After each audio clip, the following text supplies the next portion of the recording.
अच्छा जी, let's continue. um so where were we? Let me share the screen with you now. Book में से दोबारा से हम देखते हैं।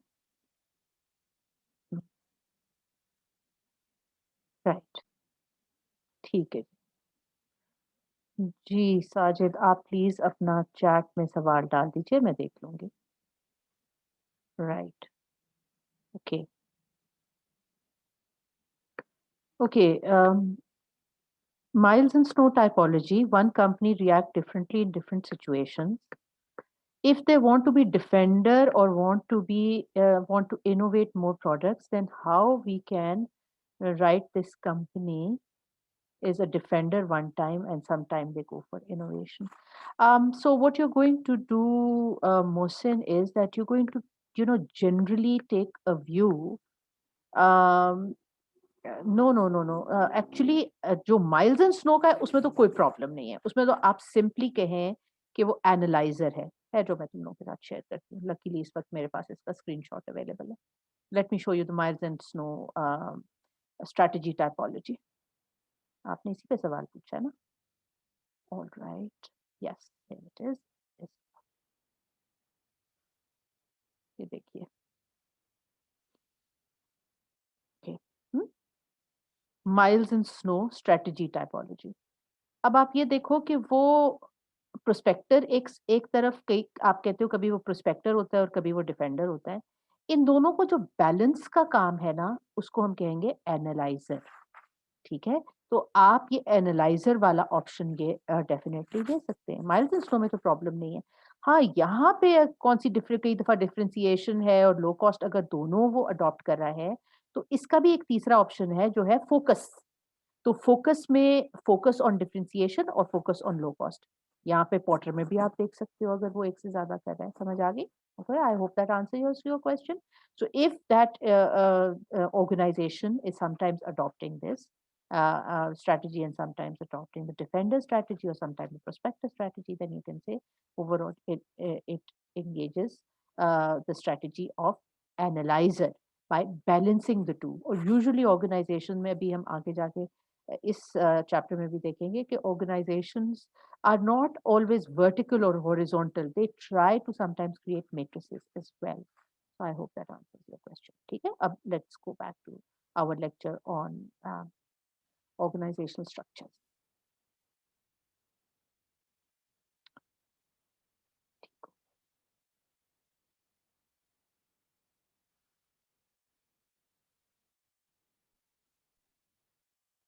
ठीक है।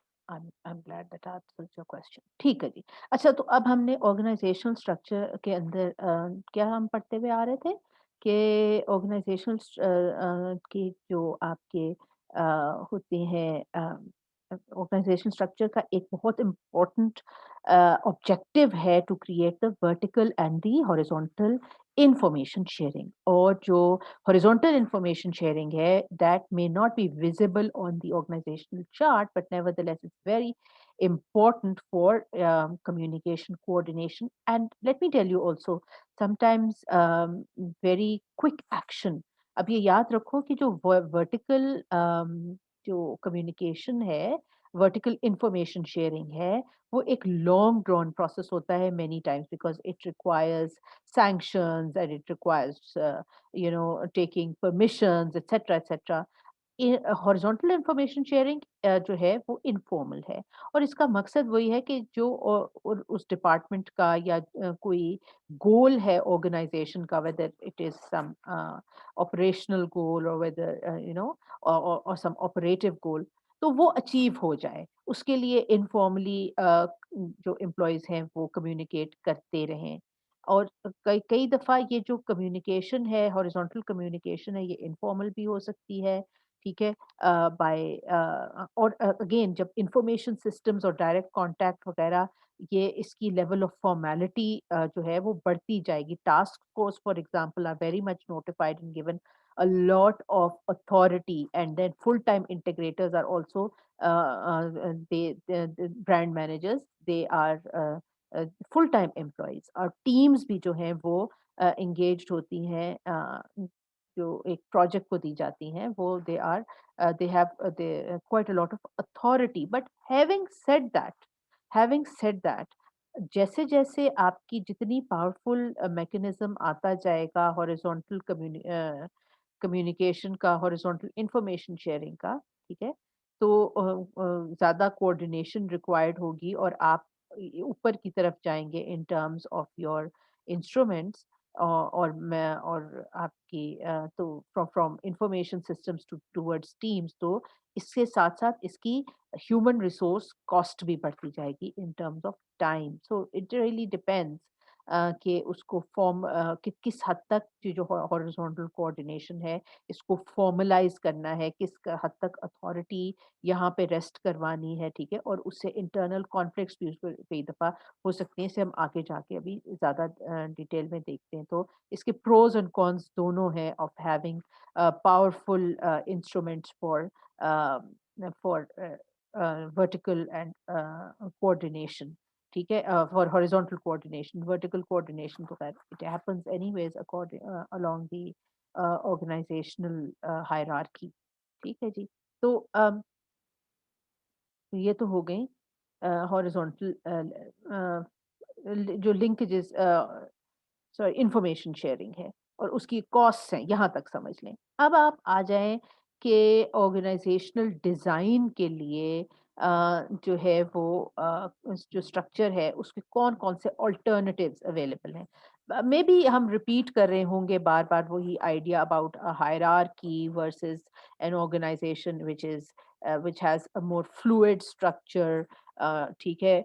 तो यही चीज़ आपको डिज़ाइन अल्टरनेटिव्स में भी नज़र आएगी। But let's look at what the author says. He says that the design of the organizational structure indicates three things.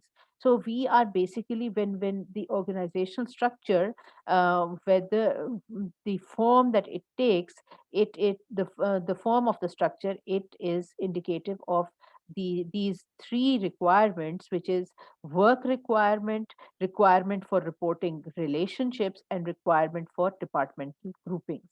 अब ये जो requirements हैं ये मैच करती हैं to the organization's needs, ठीक है? तो पहले तो आ गई work activity, requirement for work activity.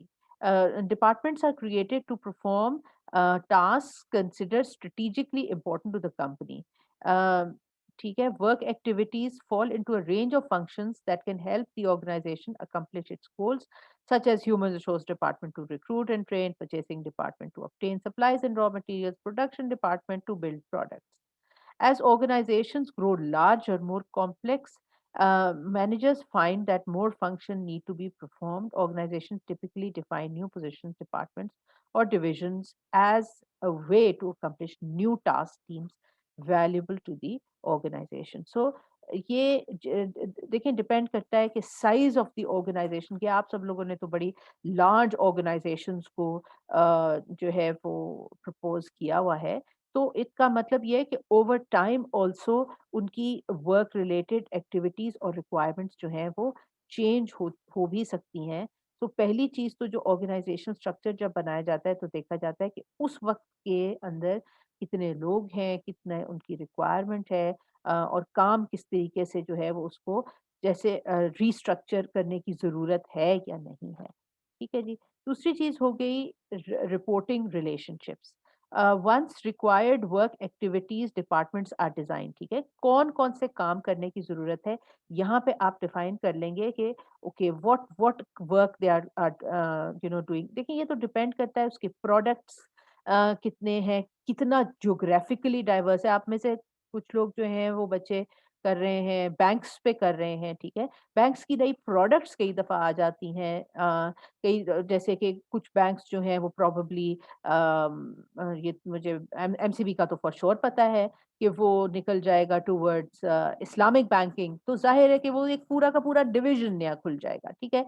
इसी तरह जो ये बैंक्स हैं कई दफ़ा ये अपना स्कोप को ब्रॉडेन करते हैं in terms of their geographical reach, छोटे-छोटे कस्बों में भी जाना शुरू करते हैं, फार ऑफ एरियाज़ में भी अपनी ब्रांचेज़ खोलते हैं, राइट? तो लोग ज़्यादा आ जाते हैं, तो तब भी आपको रीस्ट्रक्चरिंग की ज़रूरत पड़ती है। कई दफ़ा उसको रीथिंक करना पड़ता है स्ट्रक्चर को, जो पहले काम कर रहा है। जब आपको ग्रो करना है बैंक को, अगर यही ऑब्जेक्टिव है उसका कि उसने ग्रो करना है, वो अलाइन करेगा ना ऑब्जेक्टिव के साथ कि उसने ग्रो करना है, तो फिर जो है वो डेफ़िनेटली स्ट्रक्चर को भी अकॉर्डिंगली उसके अंदर मॉडिफिकेशंस आती हैं। Reporting relationships, once required work activities and departments are defined. The next question is how these activities and departments should fit together. Uh, sh- how these departments should uh, fit together in the organizational hierarchy. Reporting relationships, also called chain of command, reporting relationship को chain of command भी कहते हैं, are represented by vertical lines on organizational chart. The chain of command should be an unbroken line of authority that links all persons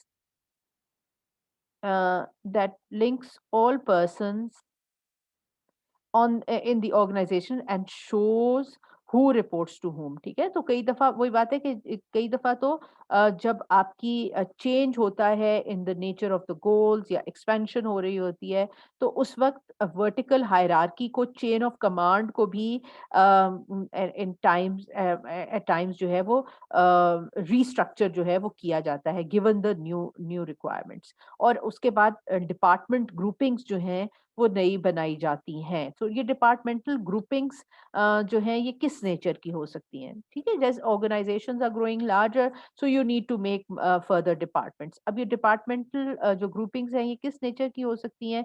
ये different उसने groupings बताई हैं, यानी different departments are created along these lines. ठीक है?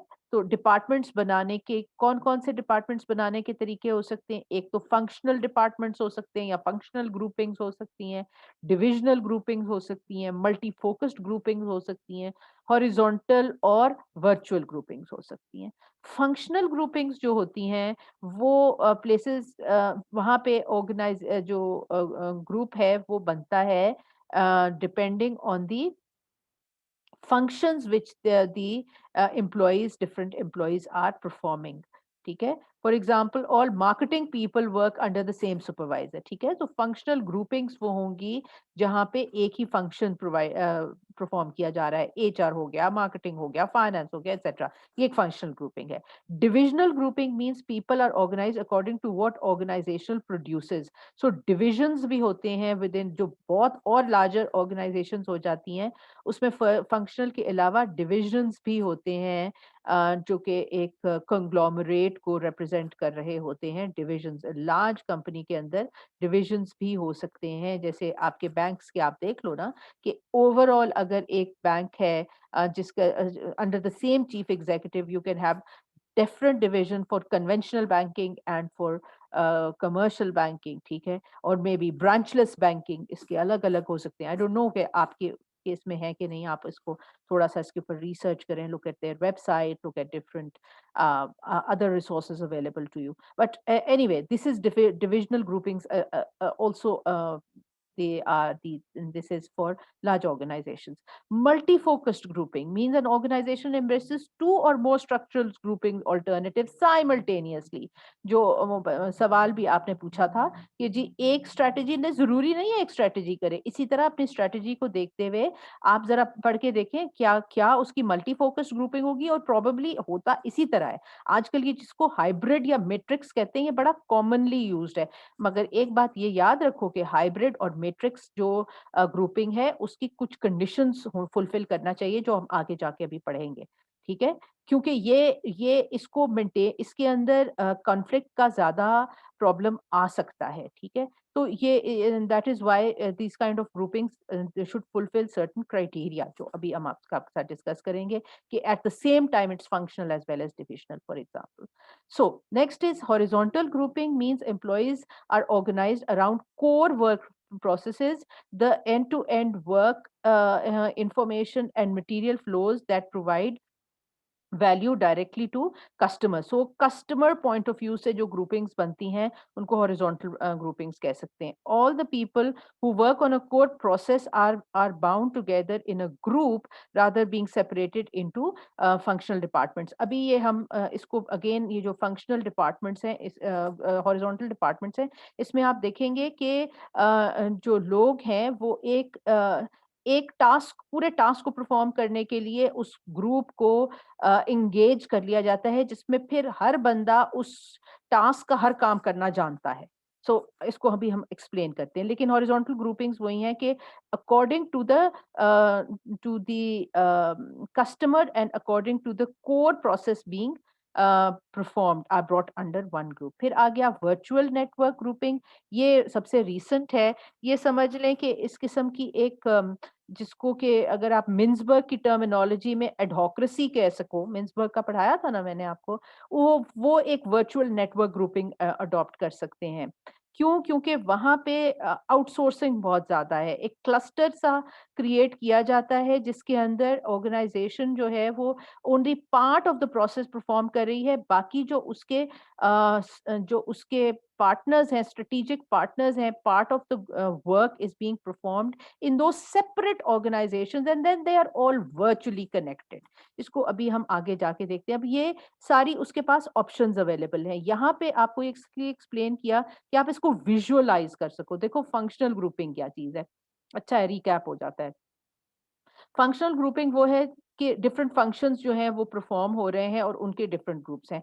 CO के under engineering है, marketing है, मैन्युफैक्चरिंग है। इंजीनियरिंग में सारी इंजीनियरिंग टास्क परफॉर्म हो रहे हैं, मार्केटिंग में सारे मार्केटिंग, मैन्युफैक्चरिंग, इसी तरह काफी सारा बड़ा बन सकता है। तो ये एक एग्जांपल है फंक्शनल ग्रुपिंग का। अब डिविजनल ग्रुपिंग का आ जाओ। प्रोडक्ट डिवीजन 1, डिवीजन 2, डिवीजन 2 3, ये जो बड़े डिविजन्स हैं ये प्रोबेबली रिलेटेड होंगे किसी एक पर्टिकुलर प्रोडक्ट लाइन के साथ उस ऑर्गेनाइजेशन की। तो वो हो जाएगा, उसका एक डिवीजन हो जाएगा। देखो बड़े आपके देखें कि उसके अंदर डिविजन्स हैं कि नहीं। तो ये आपको ऑर्गेनाइजेशन स्ट्रक्चर से भी और ऑर्गेनाइजेशन चार्ट से भी आपको पता चल जाएगा कि उस ऑर्गेनाइजेशन में डिविजन्स हैं। अगर एग्जिस्ट करते हैं तो वहाँ डिविजनल ग्रुपिंग हो सकती है।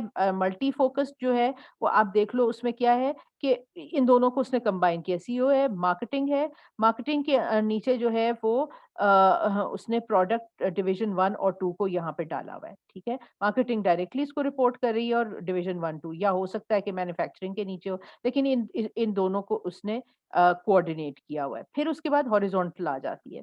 अब हॉरिजॉन्टल के अंदर आप देखो क्या है कि जो आपका हॉरिजॉन्टल में जो कोर प्रोसेसेस हैं they are being performed by both these. ये जो ये वाली लाइन इन्होंने ड्रॉ की है, इसका मतलब ये है कि ह्यूमन रिसोर्स और फाइनेंस दोनों के दोनों इकट्ठे होके कोर प्रोसेस 1 परफॉर्म कर रहे हैं, इसी तरह कोर प्रोसेस 2 परफॉर्म कर रहे हैं। अब आ जाओ वर्चुअल नेटवर्क। इसके अंदर ऑर्गेनाइजेशन तो ये है, ये मार्केटिंग, अकाउंटिंग, डिस्ट्रीब्यूशन, मैन्युफैक्चरिंग, ये सब चीजें इसने आउटसोर्स कर दी हुई हैं, ठीक है। अब यहाँ पे इसी चीज को आप देखो कि इसको फर्दर इन्होंने एक्सप्लेन किया हुआ है। जो फंक्शनल आपकी ग्रुपिंग्स होते हैं या फंक्शनल आपके स्ट्रक्चर्स या डिपार्टमेंट्स होते हैं, दोबारा से बताया उसने वही चीज। Activities are group together by common function from bottom to the top of the organisation, ठीक है। फंक्शनल स्ट्रक्चर जो होगा वो बॉटम अप होगा और based on the common functions होगा।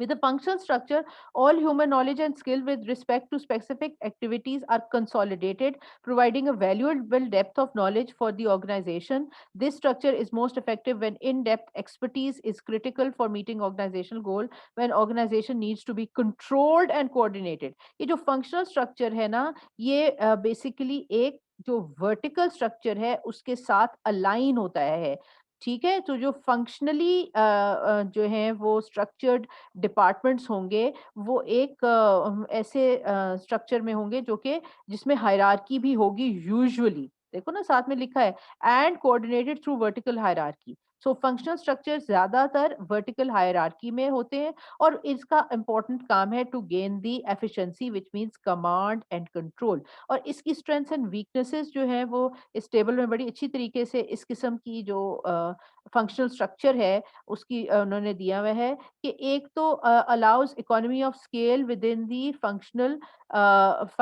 डिपार्टमेंट्स, इसको एफिशिएंसी भी कहा जाता है। एफिशिएंसी भी कहा जाता है, जो फंक्शनल डिपार्टमेंट्स हैं वहाँ पे एक लोग एक ही काम कर रहे हैं तो उसमें डिवीजन ऑफ लेबर बड़ा सिंपल हो जाता है। और इसी तरह जो नॉलेज भी है वो उसी डिपार्टमेंट के अंदर वो अपने एरिया के अंदर स्पेशलिस्ट हो जाते हैं, ये भी इसकी एक स्ट्रेंथ है। फिर वो जो फंक्शनल गोल्स है ऑर्गेनाइजेशन के, उनको अचीव करने के लिए उसे अचीव हो सकते हैं। फंक्शनल गोल्स में मुराद ये है कॉस्ट को कम रखना फॉर एग्जांपल, ठीक है ना? तो that can be some of the functional goals, या कोर फंक्शंस, मार्केटिंग के फंक्शंस को अचीव करना किस हद तक, मार्केटिंग के जो अपने गोल्स हैं वो अगर अचीव करना चाह रही है तो उसके लिए ये स्ट्रक्चर बेहतर है, क्योंकि डिपार्टमेंट्स आपस में अलग-अलग है, तो हर डिपार्टमेंट अपना अलग-अलग गोल, फंक्शनल गोल्स का मतलब क्या हुआ? डिपार्टमेंट्स के अलग-अलग गोल्स, वो तो बड़े आराम से अचीव हो सकते हैं इस स्ट्रक्चर में, ठीक है जी। It is the best way with only one और फ्यू प्रोडक्ट्स, जब फ्यू प्रोडक्ट्स हों तो और छोटी ऑर्गेनाइजेशन हो तो वो फंक्शनली उनको फ्यू प्रोडक्ट्स जहाँ पे हों, वो वहाँ पे फंक्शनल आपकी हो सकती है। फंक्शनल स्ट्रक्चर हो सकता है। फ्यू प्रोडक्ट्स हैं, चेंजेस नहीं रिक्वायर्ड, वैरायटी आपने ज़्यादा नहीं देनी, एक ही तरह की बहुत सारी प्रोडक्ट्स हैं, स्टैंडर्डाइज़्ड प्रोडक्शन है, वहाँ पे फंक्शनल स्ट्रक्चर काम करता है। आजकल बाय द वे ये नहीं होता, तो अब ये इतना क्योंकि ये चेंज को नहीं अडॉप्ट करता, इसकी वीकनेसेस भी देख लेते हैं। स्लो रिस्पॉन्स टाइम, ठीक है? टू एनवायरमेंटल चेंजेस, जो मैं एग्ज़ैक्टली कह रही हूँ। इसी तरह decisions to pile up on the top, decisions होते ही नहीं है, क्योंकि जब हायरार्की पे टॉप लेवल पे डिसीजंस नहीं लेने तो वो जब तक वो डिसीजन नहीं लेंगे और वो उसको नोटिफाई नहीं करेंगे, डिसीजन होगा ही नहीं, तो डिसीजंस होते ही नहीं है। स्लो डिसीजन मेकिंग हमारी पब्लिक सेक्टर ऑर्गेनाइजेशंस में बहुत ऐसा होता है, लेकिन खैर मैंने तो आपको एग्जांपल प्राइवेट सेक्टर का दिया है ना। तो अच्छा, ये पब्लिक सेक्टर के इश्यूज है, इसीलिए ये इस किस्म के फंक्शनल, प्योरली फंक्शनल स्ट्रक्चर्स को अबेंडन कर चुकी हैं बिजनेस ऑर्गेनाइजेशन। पब्लिक सेक्टर में अभी भी चलता है, ठीक है जी। Leads to poor horizontal coordination, इसलिए इनोवेशन नहीं होती, इसीलिए कम्युनिकेशन भी नहीं होती। लेस इनोवेशन, वही बात है। Involves restricted view of organisational goals, जैसे मैंने कहा है ना कि हर डिपार्टमेंट अपने गोल्स तो अचीव कर लेगा, ओवरऑल ऑर्गेनाइजेशन के गोल्स अचीव हो ना हो उन्हें फर्क नहीं पड़ता, तो वो नहीं होते। इसलिए बिजनेस ऑर्गेनाइजेशन ने यूजुअली ये जो फंक्शनल स्ट्रक्चर है, प्योरली फंक्शनल स्ट्रक्चर है, उसको अब वहाँ बिजनेस ऑर्गेनाइजेशंस में ये कम एग्जिस्ट करता है बिकॉज ऑफ इट्स ड्रॉबैक्स। अब दूसरा फर्क देख लो हॉरिजॉन्टल लिंकेजेस का, ये वही जो मैं एग्जैक्टली आपको बात कर रही थी, इसीलिए अब इसमें हॉरिजॉन्टल लिंकेजेस इंट्रोड्यूस कर दिए गए हैं, बिजनेस ऑर्गेनाइजेशंस ने किए। प्योरली और जो है वो फंक्शनल स्ट्रक्चर अब किसी बिजनेस ऑर्गेनाइजेशन का बहुत कम होता है। It does still exist in the public sector. Okay, then comes the divisional structure. The term divisional structure is used here as the generic for what is sometimes called a product structure or a strategic business unit structure. ठीक है, तो इसको हम product structure भी कहते हैं, इसको हम स्ट्रेटेजिक बिजनेस यूनिट्स भी कहते हैं। With this structure divisions can be grouped according to individual products, तो अब प्रोडक्ट्स के हिसाब से भी स्ट्रक्चर किया जा सकता है, सर्विसेज या प्रोडक्ट्स ग्रुप्स के डिविजन्स के हिसाब से। प्रॉफिट सेंटर्स भी कई दफा इसको कहा जाता है। The distinctive feature of a divisional structure is that grouping is based on organisational outputs, कि आउटपुट फोकस्ड है, और इसीलिए ये तरीका होगा जो कस्टमर फोकस्ड है, वो भी ये होगा। अब इसके स्ट्रेंथ्स एंड वीकनेसेस जो हैं वो देख लेते हैं क्या-क्या हैं। ये देखें, ये एक जगह ये फंक्शनल है, जहाँ पे देखें आप डिफरेंट फंक्शंस अलग-अलग परफॉर्म करें, और फिर डिविजनल स्ट्रक्चर में आप देखो कि ये जो कंपनी है, ये these are the task that it performs, और these are the major products that it is offering, उसके हिसाब हिसाब से जब उसकी स्ट्रक्चर बनेगा तो उसको डिविजनल स्ट्रक्चर कहेंगे। इसकी क्या फायदे और क्या नुकसानात हैं? Suited to fast change in unstable environment. So unlike the functional this is very suitable for the fast changes, leads to customer satisfaction, क्योंकि पूरा one window kind of operation होता है, एक ही बंदा है जो कि रीअश्योर करता है कस्टमर को कि उसको उसकी रिक्वायरमेंट डिलीवर हो जाएगी, और कोऑर्डिनेशन भी अच्छी है, और इसी तरह units to adapt different products, और वो प्रोडक्ट वाइज वहाँ स्पेशलाइजेशन हो सकती है, बहुत सारे प्रोडक्ट्स बन सकते हैं, ग्रोथ टारगेट्स वगैरह अचीव हो सकते हैं, और डिसेंट्रलाइज्ड डिसीजन मेकिंग हो सकती है। लेकिन इसका नुकसान क्या है कि इट कैन बी, क्योंकि प्रोडक्ट स्टैंडर्डाइज्ड नहीं है, जितनी ज़्यादा आप वैरायटी और ज़्यादा चीज़ें प्रोवाइड करने की कोशिश करोगे, तो आपकी कुछ कोर कॉम्पिटेंसीज़ इतनी ज़्यादा डेवलप नहीं होंगी अगर बहुत सारी चीज़ें आपने एक साथ करनी शुरू कर दी। Leads to poor coordination across product lines, eliminate in depth competencies, जो मैंने कहा, इन टेक्निकल स्पेशलाइज़ेशन, ठीक है? Leads to poor coordination along the product lines, तो वो आपस में ज़्यादा compete करेंगे, और एज़ सच प्रोडक्ट लाइंस में ज़्यादा कंपटीशन बढ़ेगा, तो ज़रूरी नहीं है, कॉन्फ्लिक्ट अराइज़ होने के चांसेस ज़्यादा हैं। मेक्स इंटीग्रेशन एंड स्टैंडर्डाइज़ेशन डिफिकल्ट, तो स्टैंडर्ड प्रोडक्ट्स एग्ज़ैक्टली नहीं हैं जो कि एक प्रोबेबली कंपनी के को के क्या एक ही जैसा कल्चर हो थ्रूआउट, एक स्टैंडर्डाइज्ड ऑपरेशंस हों, जिसकी वजह से उस स्टैंडर्डाइज़ेशन की वजह से इकोनॉमीज़ ऑफ स्केल तो हासिल होती हैं, इकोनॉमीज ऑफ स्केल इस सिस्टम में हासिल नहीं हो सकती। लेकिन ये याद रखें कि आजकल के ज़माने में बिज़नेस ऑर्गेनाइज़ेशन के लिए इकोनॉमीज ऑफ स्केल कम फ़ायदा देती हैं, और इनोवेशन कहीं ज़्यादा फ़ायदा देती है, स्पेशलाइज़ेशन और कस्टमर सैटिस्फैक्शन कहीं ज़्यादा फ़ायदा देती है। तो आई would say that this is much better suited to today's time and age. उसके बाद आ जाएँ ज्योग्राफिक स्ट्रक्चर पे, ये भी सूट करता है लार्ज ऑर्गेनाइज़ेशन को। Another basis for structural grouping is the organization, user, or customer. The most common structure in this category is geography. For multinational corporations, self-contained units are created for different countries and parts of the world.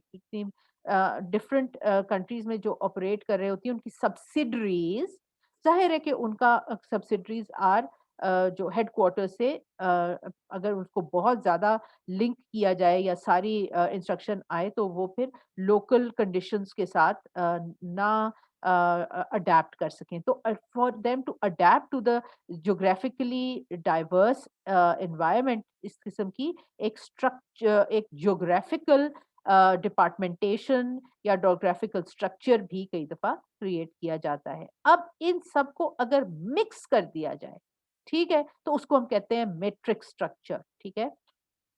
So it is multi focused. जो multi focused होता है, अभी से पहले हमने multi focused देखा था, एक आपको देखिए ना, यहाँ पे मल्टी फोकस्ड इसे कहा हुआ है, तो same thing is matrix. Matrix और मल्टी फोकस में कोई फर्क नहीं है, लेकिन यहाँ पे जो उन्होंने स्ट्रक्चर आपको दिखाने की कोशिश की थी, वो मल्टी फोकस स्ट्रक्चर था, ठीक है, ये मैट्रिक्स स्ट्रक्चर है। लेकिन अब यहाँ पे मैट्रिक्स में हम इसको ज्यादा जो है वो एक इसको हम इसको फोकस करके देखते हैं, और ज़्यादा सिस्टमैटिक हम इसको इसको एनालाइज़ करते हैं। मैंने आपको कहा था ना कि ये जो मल्टी फोकस्ड है या मैट्रिक्स स्ट्रक्चर है, ये है तो अच्छा, क्योंकि इसके अंदर there is a strong horizontal linkage, and at the same time there are the vertical linkages as well. So when both the technical expertise and the product innovation are required, then this kind of structure can be used, right? So अब लेकिन मसला ये है कि इस structure के कुछ drawbacks भी हैं। सो इसलिए before implementing this structure, we need to know that this kind of structure is really needed and it fulfills these three conditions. First, pressure exists to share scarce resources against product lines. The organization is typically medium sized and has a moderate number of product lines, ठीक है? तो अब ये पहली बात तो ये कि मीडियम साइज्ड ऑर्गेनाइजेशंस के लिए ज्यादा मैट्रिक स्ट्रक्चर है, जहाँ पे रिसोर्सेज को शेयर होना है, इसीलिए उसमें हॉरिजॉन्टल कंपोनेंट जो है, हॉरिजॉन्टल लिंकेज का कंपोनेंट, हॉरिजॉन्टल स्ट्रक्चर को भी साथ साथ डाला हुआ है, ठीक है? और हॉरिजॉन्टल स्ट्रक्चर के अंदर क्या है कि अभी अब आगे जाके हम देखेंगे, वहां पे people have to do everything, तो दे कांट बिकम स्पेशलिस्ट। तो इसलिए स्पेशलाइजेशन जरा थोड़ी सी मुश्किल हो जाती है। कोई ना कोई चीज क्राइटेरिया जो इसकी जो है वो ऑब्जेक्टिव का, वो इग्नोर हो जाएगा, अनलेस जो रिसोर्सेज बहुत स्केर्स हैं, मीडियम साइज्ड ऑर्गेनाइजेशन है, एनवायरमेंटल भी प्रेशर्स हैं, देखो नेक्स्ट पॉइंट है environmental pressure exists for two or more critical outputs such as in-depth technical knowledge and functional structure and frequent new products divisional structure.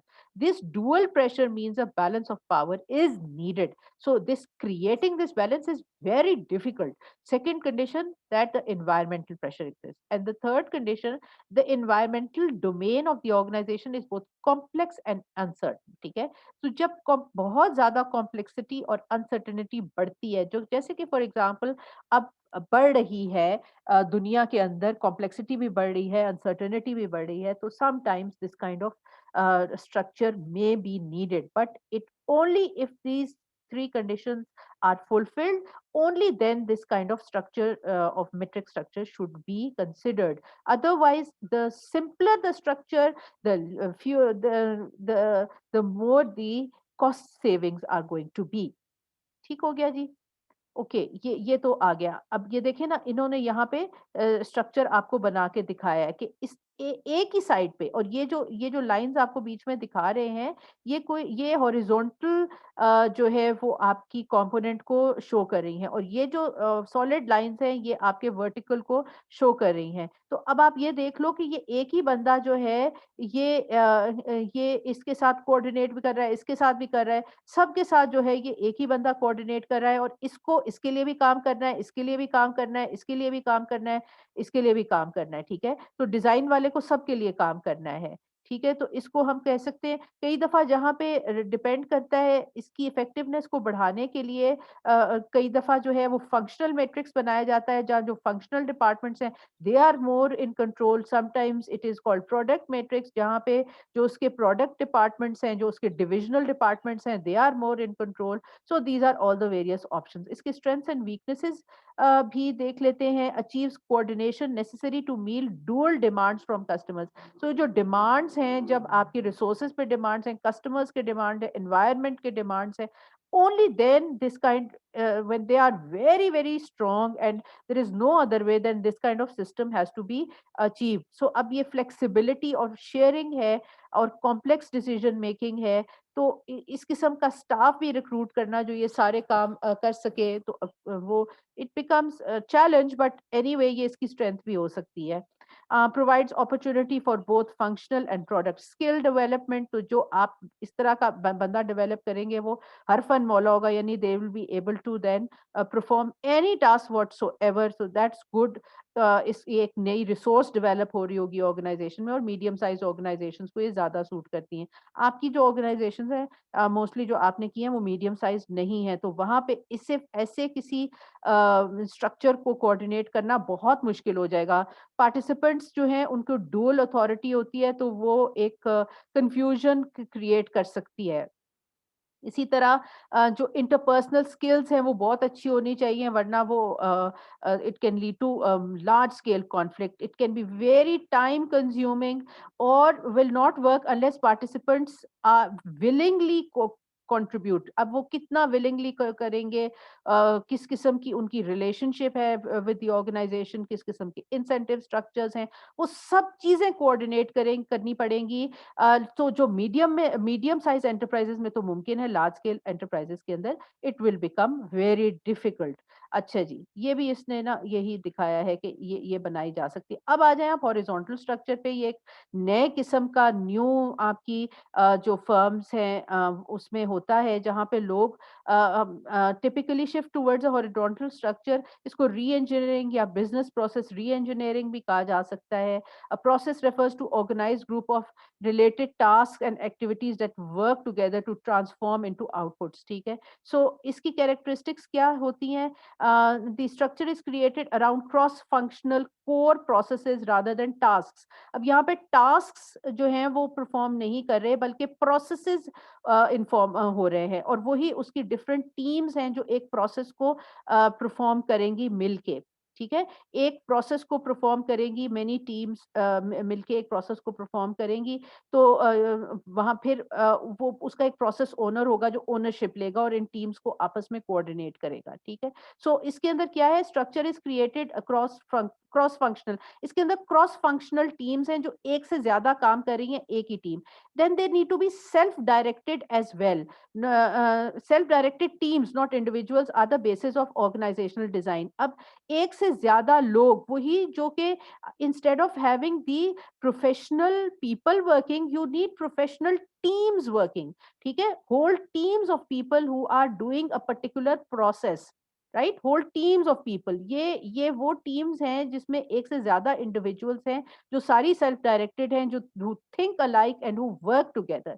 Now ये एक जो जो आपकी पोस्ट मॉडर्न ऑर्गेनाइजेशंस हैं जो इतनी ज्यादा पाकिस्तान जैसे में एग्जिस्ट नहीं करती, वहां पे इस तरह काम होता है। काम वही है कि तेजी से काम हो, बहुत ज्यादा फ्लेक्सिबिलिटी हो, टोटली न्यू टास्क को अंडरटेक किया जा सके। और ये वो टीम्स हैं जो कि पूरी की पूरी टीम्स जो हैं वो एक पर्टिकुलर प्रोसेस को रन करती हैं और उसके बाद उनको टॉप मैनेजमेंट सिर्फ कोऑर्डिनेट करती है। इनका काम क्या है, इन सबको कोऑर्डिनेट करना। They are not necessarily employees of the company, they can be sometimes, लेकिन इनकी जो आपकी आपस में अरेंजमेंट्स होंगी of how the organization is going to be working together, they are totally different. So all the focus is on the process, कि process complete हो जाए और goal जो है वो achieve हो जाए, process जो है वो complete हो जाए। तो accordingly इनके जो हैं वो broader goals भी होंगे, ठीक है? और इस तरह स्ट्रक्चर भी बड़ा फ्लूइड किस्म का स्ट्रक्चर होगा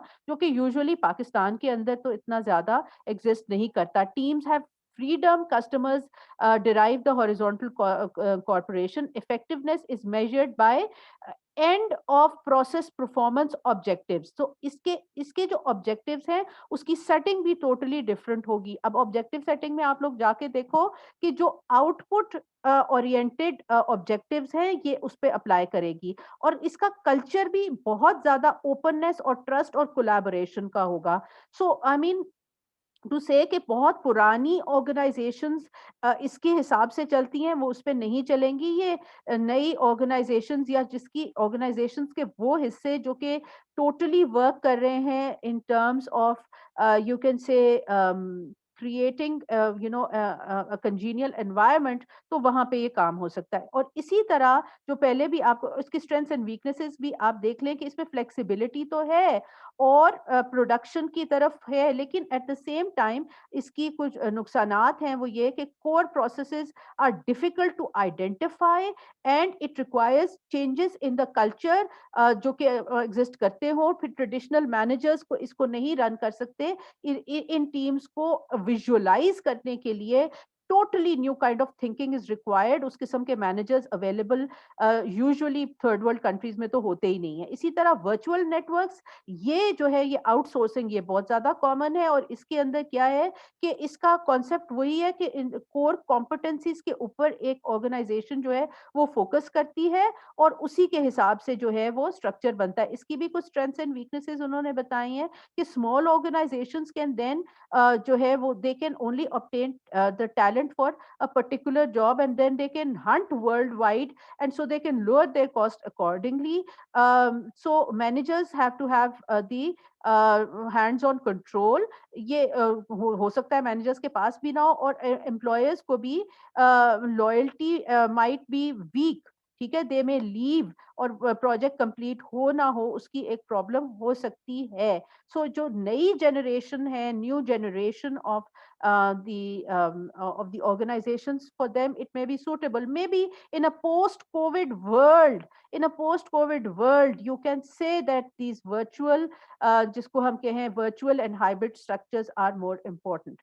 ये अब आपकी खत्म होने वाली है। हम हमें तो इसका जो लास्ट पार्ट है और असाइनमेंट 3 किस तरीके से करनी है वो मैं अभी आपके साथ शेयर करूंगी, because this class is going to end in a minute. So the last part, how you're going to assign, how you're going to attempt the assignment, वो मैं एक separate आपको करूंगी। खैर anyway, so before this ends, um, ये देखें, ये तो हमने एक चीज़ जो आपकी वर्चुअल स्ट्रक्चर्स थे, जिसको हम कह सकते हैं, ठीक है? तो